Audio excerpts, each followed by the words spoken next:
Brilliant. So I'm so excited today. Thank you very much, everyone, for being here again. Another episode of Masculinity and Mental Health. And this time around, we're having Coach Dean Brown. Dean, hello. How are you? Very well, Ricardo. So happy to be here. Thank you for inviting me. Thank you for being here. It's amazing to have you here. So I'm going to do a little bit of introduction of who Dean is. Dean Brown is a men's mental health and suicide expert, a paradigm changes business coach. Dean is an intuitive empowerment life purpose coach, also a sage, a mystic, and a spiritual channeler. He began his coaching career in voice and performance more than 35 years ago, but he started his personal and spiritual development journey. Hold on, brother. Hold on. You know Yeah. what? When you went on the internet for that, you come up with the wrong Dean Brown. You're talking about a musician. That's not me. Oh my God. So So let's yeah, start again. Let's start again. yeah. All good. So that was interesting. Welcome, Dean, again. Great to see you. Um, welcome everybody again to Masculinity and Mental Health, another episode. And now we have Dean Brown, who is going to be bringing us a very interesting conversation coming from his own experience. Dean is an intuitive empowerment life purpose coach. He's also a paradigm changer business coach. That's the way he calls his business. He's a sage and he's a mystic. Dean brings his wealth of experience and knowledge to all of his work and dedicates his life to aiding others in becoming the best version of themselves as empowered people. Dean and his team empowers coaches, consultants, C-suite executive and creative business owners who struggle with the lack of results and cracking the code to be more productive while working fewer hours per day and fewer days per week, so they can reconnect with their passion and enjoy life to its fullest. I'm all for it. So welcome, Dean. Thank you for being here. It's a My great pleasure. pleasure to be here. Thank you for inviting me, Ricardo. So let's start here. Can you tell us your story before? And I've heard it, and you know it resonated with me, and pretty sure it's going to resonate with many people. Your story before and after the 2008 crash. Yes, brother. So, it's amazing how many people actually use that as a definitive line in the sand with respect to their existence, their life, their finances, all this sort of stuff. But for me, it started long before 2008. I was born in '64, so I'm getting close to 60 now, and there's a lot been going on in those years. But originally, I was from a small Ontario town, 400 people, and my dad was the richest man in town. He was the mayor. He was the largest business owner. He was the secretary treasurer for the Lions Club. So he had his thumb on every penny that went through that town. And he was a ruthless businessman. Well, World War II fighter pilot kind of thing. So he was ruthless with me. He was ruthless with everybody, but he was fair. But it was all about that traditional definition of what a man should be. Be tough. Hold back your emotions. Don't show weakness. Always have a solution. Never back down from a problem. All that sort of stuff. All that traditional, stuff that's reinforced in a huge way in the military. And that colored my life. That turned me into someone that aggressively pursued what my dad taught me to pursue, which was not me. So the harder I fought at it, the further away I got from myself, ultimately speaking. And it drove me into a place where I managed to become the best at everything I did, but I wasn't very well liked when I got there. I did it through manipulation and aggression, and who likes that kind of leader? They follow you out of fear, not out of loyalty, and that was what I was experiencing more than anything else. And it wasn't me. And so the irony being that 2008, that changed a lot. I was earning six figures a year in a manufacturing position. I could work 3 days a week and have 4 days off, and I still break 100,000 a year with just a little bit of overtime. I could work 2 overtime shifts and still have 3 days off. So it was amazing. And yeah, there was, it just allowed me to forget all the stuff that wasn't working. I just buried myself in toys and so on and so forth and didn't worry about it. But there was no truth in it. And it was, all brought to a head in 2008 when that crashed. And there I was, I no longer making the money that I was making. The company that I was working for went bankrupt. I was forced to be in a place where, okay, so now you've been a do it yourself. We've spoke about this, do it yourself. And so I could plumb and electrical and landscaping and roofing and windows and doors and, you name it, I could do it. And so I decided, okay, let's do that because I like it. Well, the only part I didn't like was chasing people for the money they owed me after I'd done the work. That I didn't like. Right. So, and then challenges got worse between myself and my wife and my kids because the money wasn't coming in and we were spending savings, and then those were gone. And then I'm spending pension, trying to, 5 kids and keep a home and all that sort of stuff. And got to the point where it was, pretty tough. It was not a lot of fun. And it just got worse and worse and worse. And next thing you know, I'm homeless. Big argument with my wife, and here I am living in my car with my clothes on my back. I've got a crap job. That's the only thing I could find because I couldn't manage to make a business flow because no one was willing to pay. And I just got tired of that and I said, okay, I'll go back to working, which is the worst thing I could have ever done, was to walk away from having a business. I needed to learn those lessons. And that's something that I just realized in the last little while is those lessons were, well, I shouldn't say last little while, but the thing is you got to come to a perception of awareness. And learning those lessons were key. And I learned some pretty crazy lessons, brother, because, got down and dirty, so far down that I tried to end it all a couple of times. But that allowed me to learn how to change. That made me realize the universe had a plan for me. And I couldn't walk away from that awareness. Now I knew, wait a second, after all this struggle and trauma and anxiety and pain caused for myself as well as others, because I was not kind to a lot of people over the years, I realized I had a purpose, and it was along the lines of just a simple paradigm shift for me. But I wasn't aware of that until then. I had to go through all of that to learn that, wait a second, I just need to change this and everything else will change with it. But that was the big lesson. That was the key log. If you've ever watched them, any information about when they used to run the logs down the rivers, there was just one log that would release them all. And that was the key log. And it just all of a sudden I started to learn, and I started to study the law of attraction. And I started to study who I was and how I relate to the universe, and what the spiritual relation is with religion and myself and reality and the quantum field and what's quantum mechanics. And just the questions went on and on and on. But the answers came hard and fast. And every answer was bang, bang, click, click, click, click, click. It's like, wow, how is it that I didn't know this before? And the thing was, I wasn't ready for it. Not only was the information not available to me, but I wasn't ready to absorb that information. And that's the catch. A lot of people don't realize that, wait a second, I should have done this 20 years ago. Well, the right time to plant a tree was 20 years ago, but that's not today. So what are we going to do today? And that's the awareness. You can still do something. And hey, you were doing it all along anyways. You just weren't doing it right.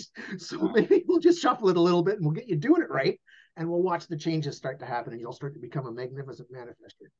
So that's where I am today. I'm helping people get to that place where they're either want to start a business and don't have a clue.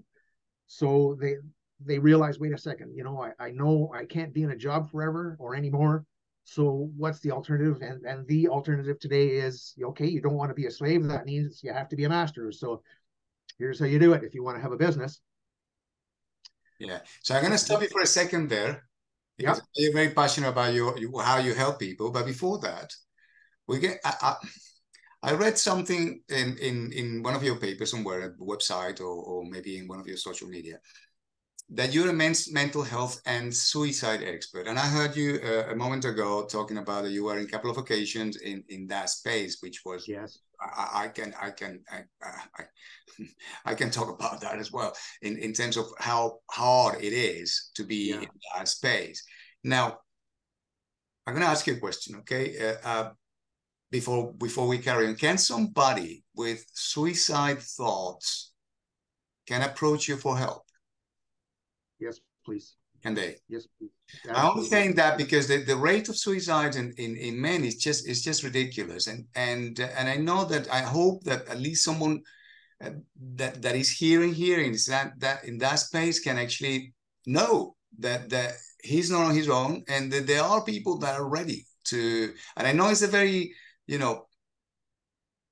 critical subject, but having you and saying yes, I really appreciate from your part. I just took it in the air, and thank you for letting us know.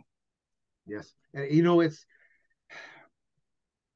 a tender subject, and it requires emotion, but it requires facing that emotion. And when you gain that little bit of awareness that you can face it and survive the facing, as Captain Jack would say, you can find a place to be at peace with it. And the more peace you can put into that anxiety, that stress, that despair, that hatred, that whatever, you're sick of it, the way it's been happening, it will start to, it's like the donkey that was stuck in the well. The farmer just kept throwing sand in there because he figured he was going to bury the donkey, but the donkey was smarter than him. He just kept standing on the sand. And next thing you know, there's the donkey standing there out of the well. It just takes one shovelful at a time. And the more hope you put in, the less despair is there to replace it. And the light starts to change the dark.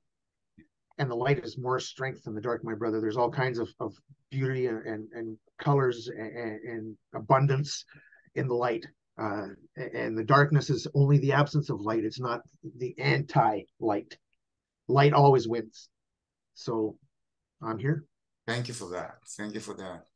That's I very much appreciate your willingness on that. Now, going back to your conversation, you mentioned law of attraction.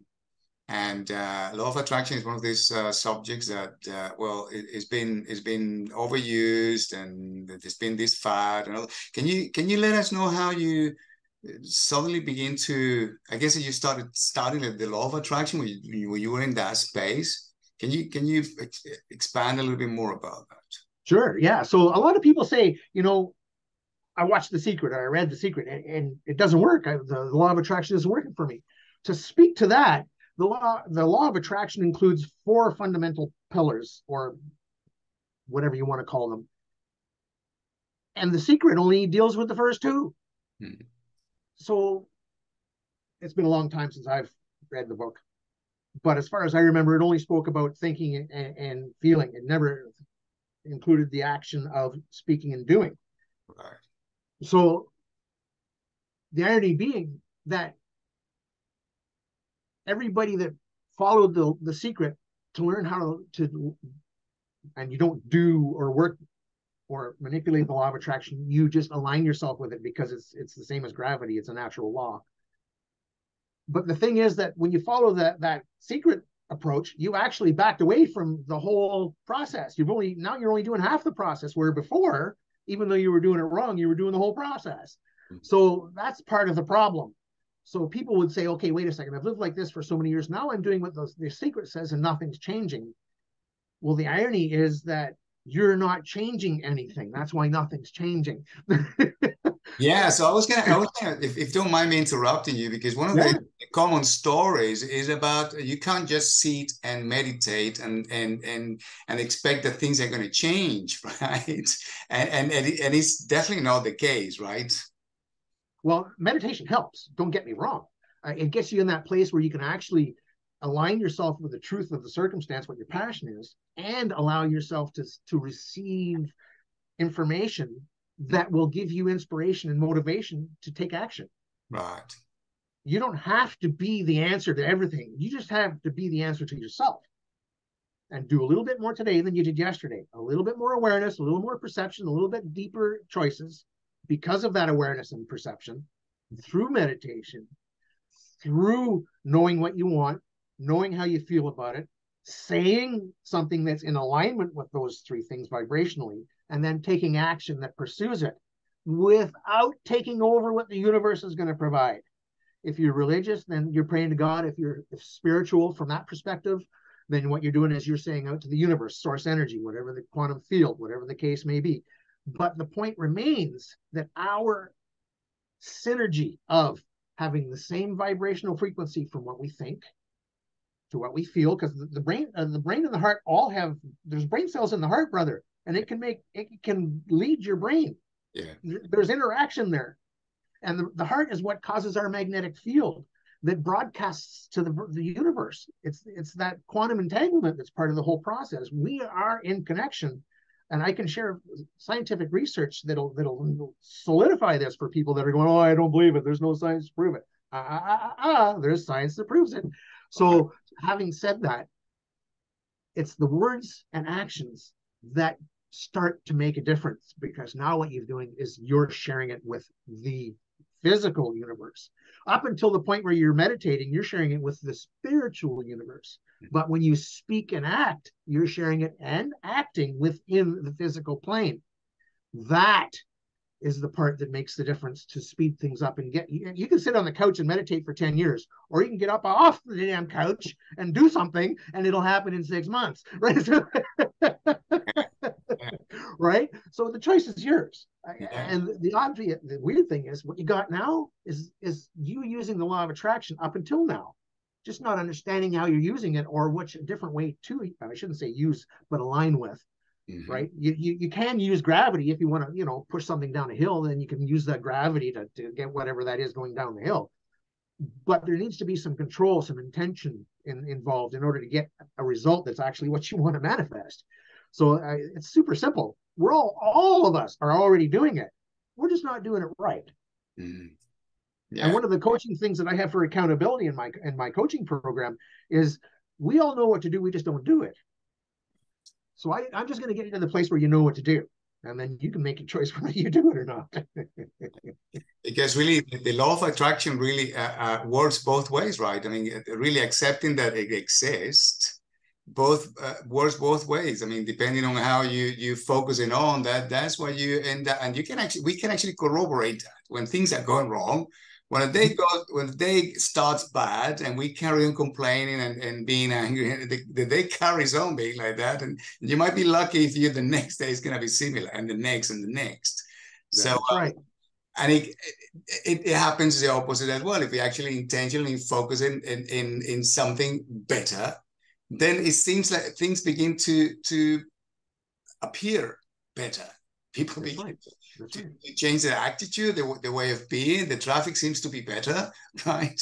And we can actually corroborate that. It's not necessarily that you haven't yet achieved the billions or whatever. It's very much to how you conduct in your life and how life occurs when you have that knowledge, right? Yeah, and the irony being that life doesn't happen to us, it happens for us. Every obstacle is the universe, the quantum field, God, whatever you want to call it, handing you the answer to your next challenge. In other words, life gives us the test before it teaches us how to do it. Yeah. In school, you are taught what to do and then given the test. Life does it the other way around. It gives you the test and expects you to figure it out. Yeah. Yeah. Well, yeah. Yeah. So the whole irony being that that's the point of every challenge you'll ever face. And if you're getting the same challenge every day, then wait a second, why yesterday didn't you start working on it? Why are you getting it again today and again tomorrow? Then you're ignoring what it's going to take to get you to the next level. You're choosing to stay at that lower level as opposed to go to the next level. That's a choice you're making. And then you got the gall to turn around and complain that you're not going anywhere. The problem is that choice is unconscious. That's the problem. We're not present.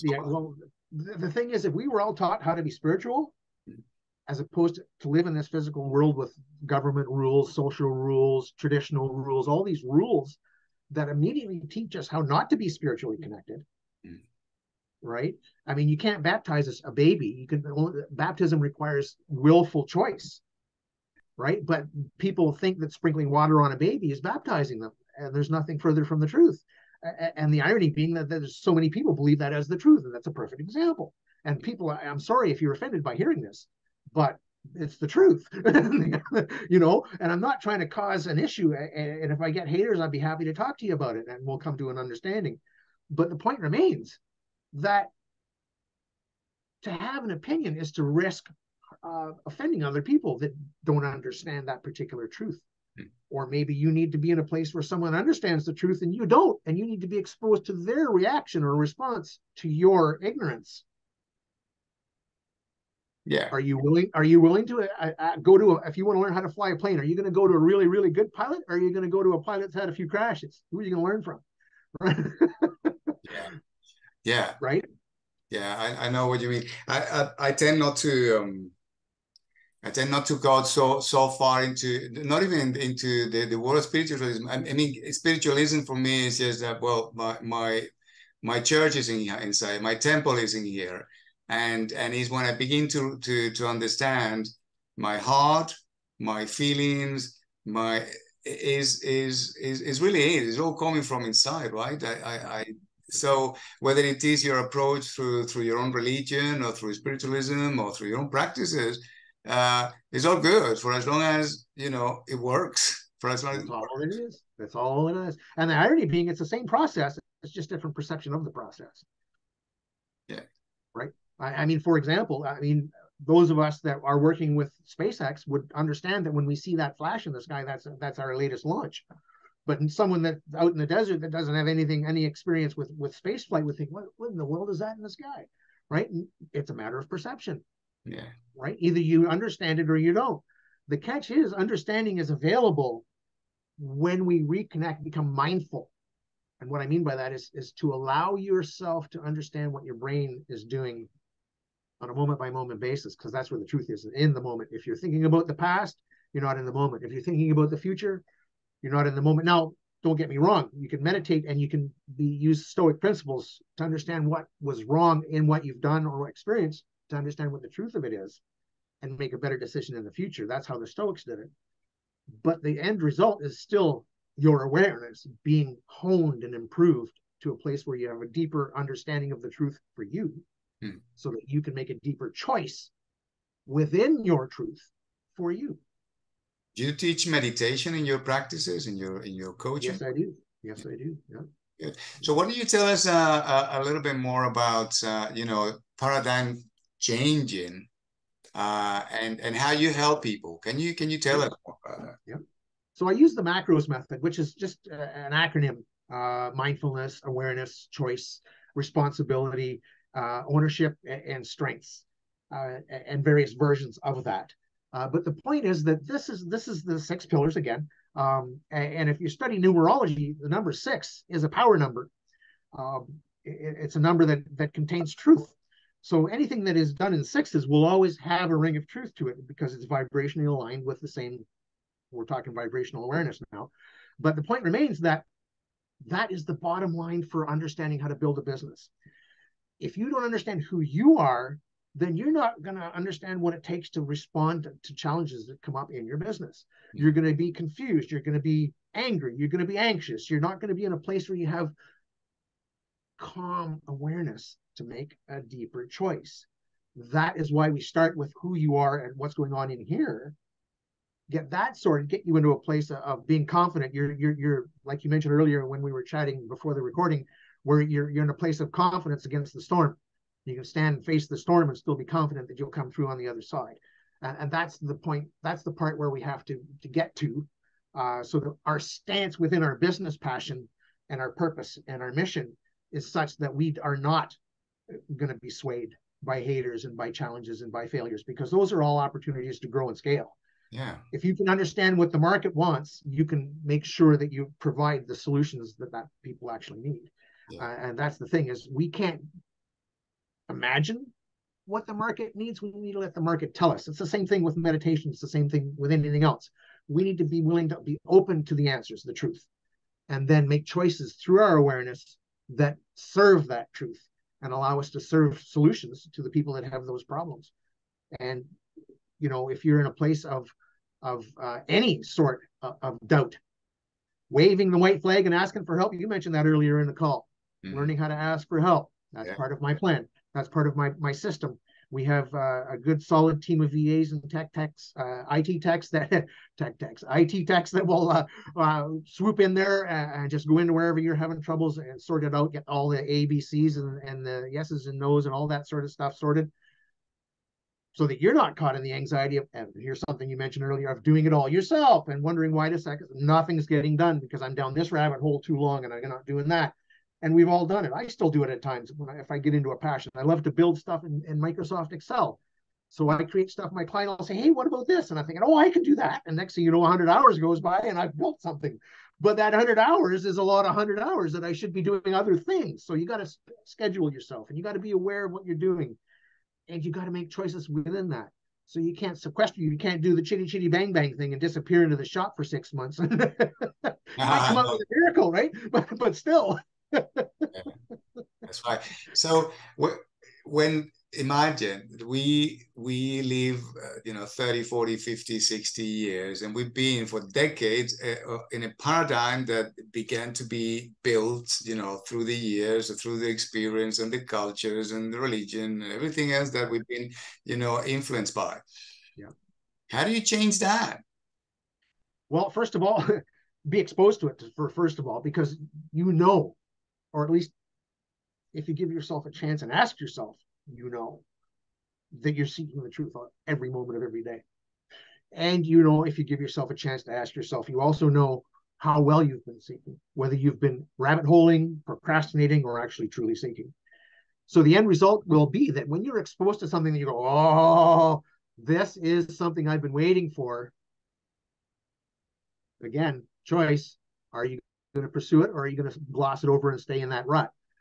The choice is always yours. That's the catch. How do you change that? You change that by choosing to make the choice. It's an individual thing. I can't force you to make a choice. I can present you the choice, the options, but you have to be hungry enough for the choice to matter to you to make it. And that's the irony. You're talking about being 100% responsible, right? 100% responsible, brother. Yep. If you want to change, first of all, you have to be responsible for why you haven't yet changed, or why the changes haven't been what you want them to be. Yeah. Yeah. Right. And that's where it starts. That's a good one, because we tend to be stuck at blaming the circumstances, blaming the partner, blaming the children, blaming the government, and while we're doing this, we don't have any power, because if it's their problem, how am I going to be changing anything? Well, so now you've mentioned an interesting point. So we all generate our own energy. We determine the frequency of that energy by our emotional output. But when we choose to blame others, we give them our energy. It takes our energy in order to maintain that blame. Right. Yeah. Right. There's no way around that. No. So what are you doing? So at the end of the day, you've blamed this person in that circumstance, in this situation, and that, and this and that. Where's all your energy gone? That's why you've not done anything, because you've focused all your energy away from your passion and purposes. Unless you enjoy blaming other people and having a non-life, that's by all means carry on, right? So this is kind of the way I do it with people, and they go, "Why are you being mean to me?" I said, "I'm not. I'm just slapping you with a truth stick. That's all I'm doing, right?" Wake up. And you paid me to do this, so yeah. So if you want to listen, then if you don't want to listen, do you want your money back? Really? Because come on, you need this. You know why it's not working. You know what to do and you're not doing it. Here's how to do it. And I'm just giving you a push. That's all I'm doing. I'm showing you, and I'm not doing it for you, and I'm not telling you how to do it. I'm just telling you need to know that it needs to be done, and it needs to be authentically you in order for it to stick. It's not easy to be told that you're not right, because that's one thing that we defend, over anything else. It's just, I'm right. Well, I've been doing this for 30 years. What are you talking about? Exactly. And we spend time defending. Yeah. Right. And here's a question for you. So you've been doing that for 30 years. But the reason you're here is because for that 30 years, it hasn't been working. So why, beyond the third day or the 30th day, did you not change what you were doing? Why did it take 30 years of doing the same thing is wrong before you asked to change it? No, not trying to offend you when I say that. And this is a rhetorical thing that we're talking about here. But that awareness, all of a sudden, people take the slap when they slap themselves. And that's when they start to really dig in and grow. Because they realize that, wait a second, you're right. I've wasted 30 years, 40 years, whatever, on the wrong thing by choice. And I've had this BS be relevant and be my reality to the point where I'm so sick of it, I'm willing to give you 10 grand to do something about it.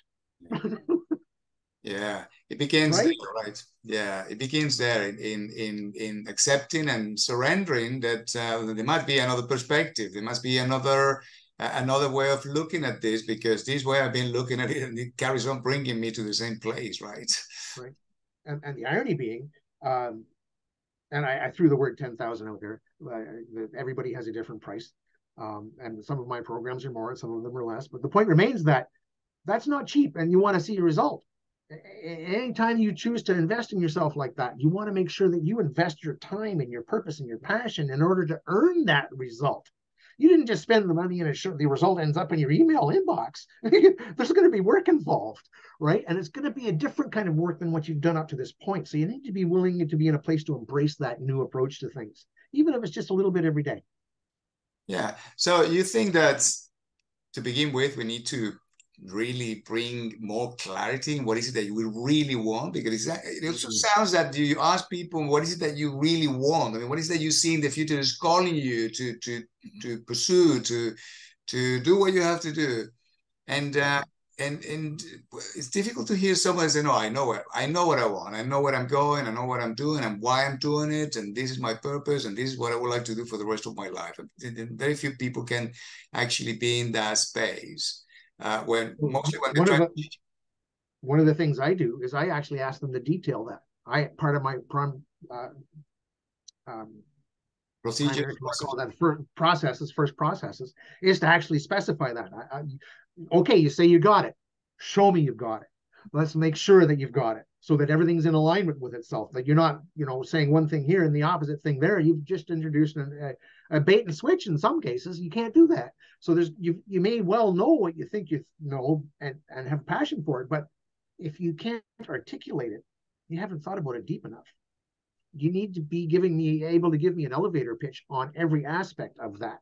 You should be able to say, who's your ideal client? What's your message to market? What's your offer? What are all these things for your business? And how do you provide them? And how do you provide how do you provide the service? What's your offer? Do you have a warranty, a guarantee of any sort? How many people do you know that give 100% guarantee? I do, because I know what I offer works.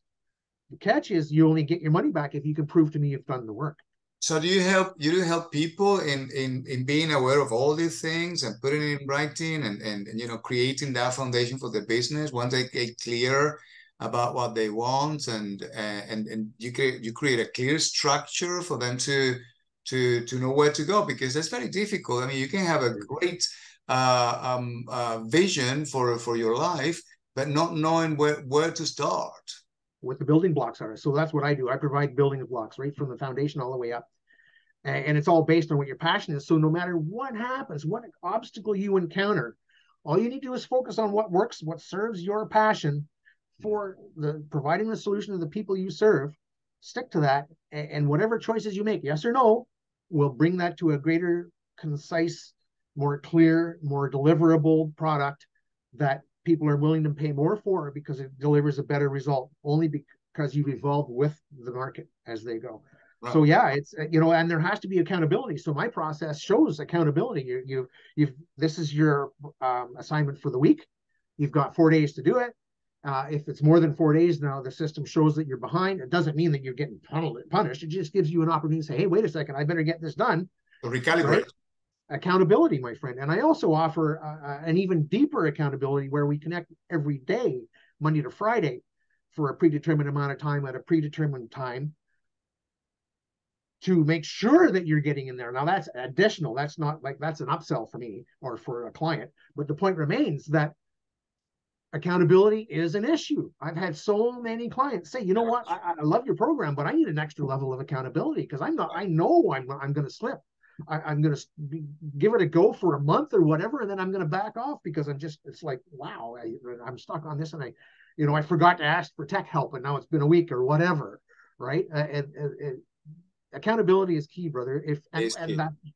And the thing is that if we can be accountable to ourselves, we can be accountable to our clients. And when you're accountable to your clients, you create loyalty and you create appreciation, because what happens is you show them how to create the same thing. And it builds and it builds and it builds and it builds, and that's scaling. That's such a powerful, beautiful thing, because what happens? You see the joy and the abundance in their eyes when they say, Dean, you won't believe what happened when I did this, and thank you so much for your tech team, and your VA's got all these leads in, and I've got my sales call stuff all sorted out, and all my systems are flowing, and it's just a beautiful thing. Now you're living in a new paradigm. Now you're in a new paradigm, and it's one that you chose to create. You just didn't know how to create it until you asked for me to help. Yeah. And I'm the paradigm changer. So there you have it. Good. Now I'm gonna go back 3 steps Yep. for a minute, because you mentioned alignment, but we also mentioned, having a vision or having something that's gonna, pull you towards.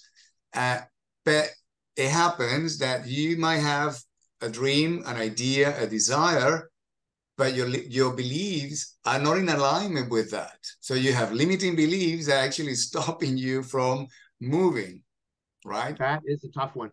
And if anybody out there, myself included, says they don't have any limiting beliefs, any blocks, mental blocks, they're lying.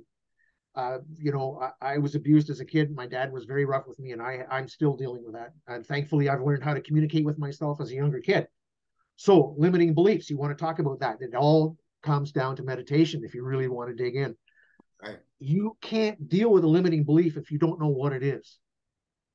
And you can't find out what it is if you don't know who you are and why you do what you do. Right? So that's what I teach. I teach you why you do what you do and how to change it for the better. The idea being that you need to be aware of who you are to get there. That is meditation. Now, when I say meditation, I'm not giving you a hard, strict, this is how you do it. All I'm saying is you need to find a way that works for you, where you're willing to do it on a daily basis and progress. So here's all of the world's options of meditation. Which one works for you? Which one is the one that says, this is the one, I want a bell and I want a timer and I don't want any music. I just want it quiet. Okay. Or I need music and I need a voice. Okay. I need it short. Okay. I need it an hour. Okay. We can fill all those spots in. We just need to find out. It's like, what is your learning system? What is your learning style? We need to teach you how to learn you. And then when you start to learn you, everything, all those limiting blocks start flowing. Oh, I hate that. Well, then we need to find a way to get you to love it or forgive it, right? Because that's one of your blocks. And that's how it starts to work. Yeah. So what is meditation? Meditation is understanding your own mind's processes, why you think like you think, and how you think like you think. It's just becoming aware of what your mind is doing. What is the purpose of what is the main purpose of meditation? The main purpose is to understand who you are on the inside. I mean, you can meditate about outside things, but the catch being, unless you start by aligning your own vibrational, we are part of the universe. We just have to show up to have an effect on the quantum field. That's been scientifically proven. Mm-hmm. And when we choose to not only just show up, but show up with consciousness. Now, consciousness means intentional thought. Okay. When there's someone out there going through an anxious life, that's not intentional thought. That's anxious thought. They don't have an intention other than to escape, and they don't even know how they're going to do it. So they're truly not really in any direction. Yeah. They're pillar to post in panic all the time. That is not focus. That is the opposite of focus. So do they want to get out of that? Well, they need to understand that life is yes and no. Batteries, positive, negative. The Earth's magnetic field is North Pole, South Pole. Your magnetic field is north-south, if for lack of a better label. There's an opposite. Everything has an opposite. It's connected by the same stick of reality, but one end of the stick is positive and the other is negative. The catch is that that's still the same reality. Which part of it do you want? Yeah. And which one you focus on? And when you suffered enough, you start to realize, wait a second, okay, meditation is part of the mirrors. Yeah, we just froze for a minute. If you can actually, rewind for maybe 10 seconds. So when I was about 12 years old, I taught myself to meditate throughout a desperation because I was having recurring nightmares. Right. And I was terrified to sleep. When I did sleep, this dark cloud would pursue me. And I had this great fear that this dark cloud was going to eat me. It was going to consume me. It was my end. And I would, run through quicksand and the harder I tried to run, the slower I would go. And it was that typical nightmare scenario. And then I would find some sort of refuge, something to hide behind. And then I would get there and I'd be all exhausted. And then I would think, okay, I've escaped it. And then I would realize, no, there it is coming over the rock and it's caught me. And then I would wake up screaming. And the catch would be that each day was exactly the same. I just got a little further in the dream, which is a precursor to losing your mind. When you are that close to having recurring nightmares that are exactly the same every day, you're on the verge of insanity or becoming a genius of some sort. You're in a very, very, very precarious state of mental health. Right. If you're in that place, because your mind is just freaking right out. So this is a huge story. So I taught myself, okay, I can't focus enough away from the fear to fall asleep. And I haven't slept in some time. This is 12 years old. Let's just do this. We know, at least at 12, I knew, and we all should, that your mind cascades, your thoughts cascade from one thing to another that have a tether, that you think of this and then it's connected to that, that's connected to this, that's connected to this. Yeah. But when we've gone for an hour, we don't have any idea what the thoughts have been in between or where that thought started. My practice at that age was I'm going to bookmark this thought. I'm going to think this thought on purpose. I'm going to allow myself to cascade. I'm going to count to 20 cascades. I'm going to stop on that thought. And then I'm going to reverse back to the original thought by thought by thought, 19, 18, 17 to 20, to 1, to 0. It took me about 6 to 7 months to be able to do that. When I did it, the very night I did it, the nightmare stopped. Crazy. Now, 30 years later, recurring nightmare, suppressed memory of when my mother left when I was 3 because she was taken away after I was hit by a car. 3-year-old, hiding in the basement of my father's dugout hotel, an old abandoned furnace in the darkness, and I've got rat skeletons all around me, and I'm rocking back and forth saying, what did I do, Mommy? Why did you go away? What did I do? Why did you leave? And I was down there for 2 days. They couldn't find me. Oh, they thought and there's a river behind, so they thought I had fallen in the river or something. Now, the irony being that when that came back, I went blind. I actually felt like I was falling through space. I lost all connection to the physical world. And it was because I was with a psychologist because of some trauma that I had gone through, which included breaking up with my former wife. When I was able to find that memory, unlock it again, I instantly went blind, and I was terrified. I thought I was dying. And I reached out to the therapist or the psychologist, and I said, just touch me. Let me know I'm still alive. When she put her hand in mine, I grabbed it like I was falling into a well. And I almost broke her hand. It took about a minute of her talking to me and like trying to get through to me that she was here, I was here, I'm not dead, I'm alive. You're not blind, you're just sitting in a chair. And then when I finally let go, it's like she was like, oh my God, I thought you were going to break my hand. But that right there gave me the understanding of the power of my brain, of the power of my mind. Mm-hmm. Not only that I could suppress a memory like that, but I could unlock it as well. Now that started my true journey. That was in, oh my God, 15, 20 years before 2008. So, there's been a lot of growth and journey and change and paradigm changing. And even when I was in a lead hand in all the places, or the best at what I could become in all those places I went, I was always still teaching other people how to do their job the best they could. Sadly, I was just an asshole doing it. Everybody appreciated me, but nobody liked me. And that's the irony of it. Like, right? I'm so many stories that I'm not proud of, but the point is that you can change. And that's not a sentence. It's just a point in time. And meditation and mindfulness go hand in hand, because we try to find a place where we are not out of control in our perception and responses. You either react out of a predetermined program, or you respond out of thoughtfulness. When you start to become aware of this, then I can teach you the stimulus response gap and how that interrelates with that. It's a principle of when you get that external stimulus, do you allow that internal pre-programmed response to be triggered and just boom, there it is? Or do you give yourself the awareness to know that that's a trigger and I'm not going to respond well? I need to think about this before I open my mouth, and have a little bit of context and circumstance, and not just be triggered like some foolish kid. Like, let's grow up here, right? Yeah. Let's progress. Are you going to go to the next level, or are you going to keep being triggered? Yeah. Racism is a trigger. It brings me I back hesitate, to, I hesitate to say it, but it's true, right? that's right.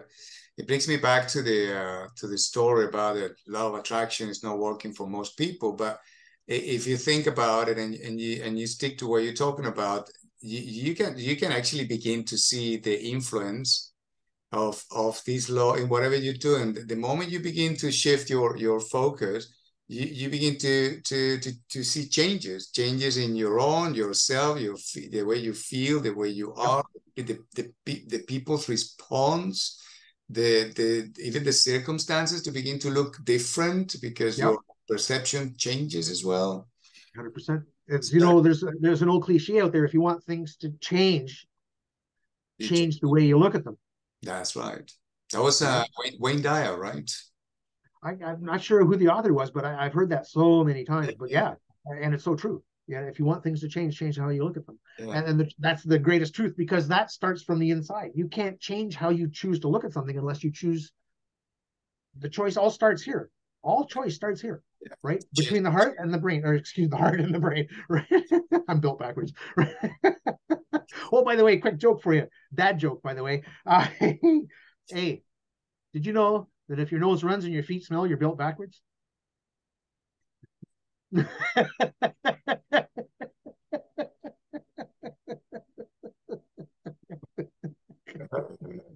So, that's Sorry, right. man. It's all right. It's okay.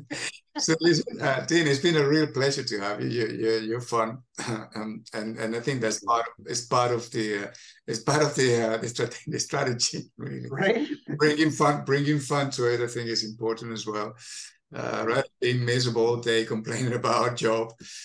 This is another thing about changing career, man. It's like so many people in so many jobs that hate how that helps the economy, for God's sake, right? And as being honest with ourselves and begin with ourselves and think, well, what is it that I really want to do in life? Imagine that, a good percentage of them begin to reposition themselves in things that they really like doing, right? Or the opposite. Here's one for you. So, yeah, a guy that works in a manufacturing plant for an auto manufacturer. I won't say, I know this guy personally. I won't say which company. That wouldn't be good for him. But the point remains that he hates the job, and he's been there for well over a decade. And he's not good at it. He doesn't do a very good job. So guess what? He won't buy. Well, don't buy one of those cars. I built that car. It's shit. Tell me. But think about the truth in that. Think about the truth in that. If everybody that has an hand in something that we consume, and nobody's enjoying what they're doing, think about the end result of the products we're getting because of that. Yeah, exactly. Think about that. Exactly. That's a horrifying thought, because we're there now. Think about what comes out of China. So many people, yeah, being in places. There's nobody happy with what they do in China. And look at their products; they're all garbage. No offense to China, I love Chinese people. I just not a big fan of their government, right? But I'm not going to get political. That's not my place. But the point remains: we all have to make choices. We have to be aware. Would you buy food from China? No. It's the energy that you put, isn't it? It's the same as cooking. I always thought I'm not a good cook, but every time I cook, I put so much love to it. It actually comes really well. It's a beautiful, and I can look I'm one of those guys where I can look in a cupboard and not have a recipe and come up with something that's smashing. Yeah, it's amazing. The energy that we actually can project to the things that we do, and it's crazy. You know, you just got to have some passion, some Yeah, focus, some intention, and some motivation, yeah, and away you go. And that could be negative. I mean, the law of attraction will provide everything a killer needs. Just killer just needs to have all those four things in alignment. It just pure love doesn't care if you're being a killer or not. I mean, yeah. sad to say, but true. If you want to change that, you've already been doing it. You just need to make a couple of subtle changes, and everything will switch to the positive. That's my point, right? You can So be the ultimate negative and still switch to positive with just a couple of little shifts. yes, yes, I think that's essential. So, Dean, I'm very much pleased that you've been with us and giving us your time and your clues and how you can help us. I'm going to give you some space for you to let us know if you like some more how you help people. And do you have? I know that we have some links that we're going to be sharing in the, or we have shared in the email that you're receiving with the interview. But I'm going to leave it to you, Dean, to wrap up and let us know your work and anything that can help us. Well, I've already shared with you what I do. What I'm going to offer to the people that are here is a 2 free coaching sessions. One to give you some clarity in what you're trying to do and give you some tools to work with. The second one to make sure you're on the right path. That's very expensive in my normal circumstances. That's well over $1,000 value. So I'm willing to give anybody that wants 1 week, pick your day and time, and then again the next week, same day and time. And I'd be willing to give that to you to give you some personal or business clarity and make sure that those tools that I've given you to work with are actually helping you. And if not, to give you something else. Amazing. That's really, really generous. Really Happy generous. to do that. Happy to do Amazing. that.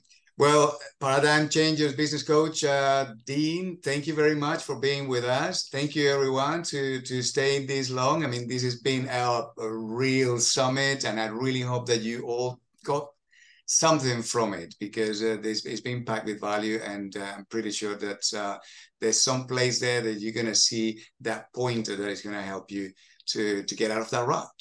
That's right. So see you next time. Thank you, Dean. Much love, my brother. Take care, my friend. Bye. Cheers. Bye.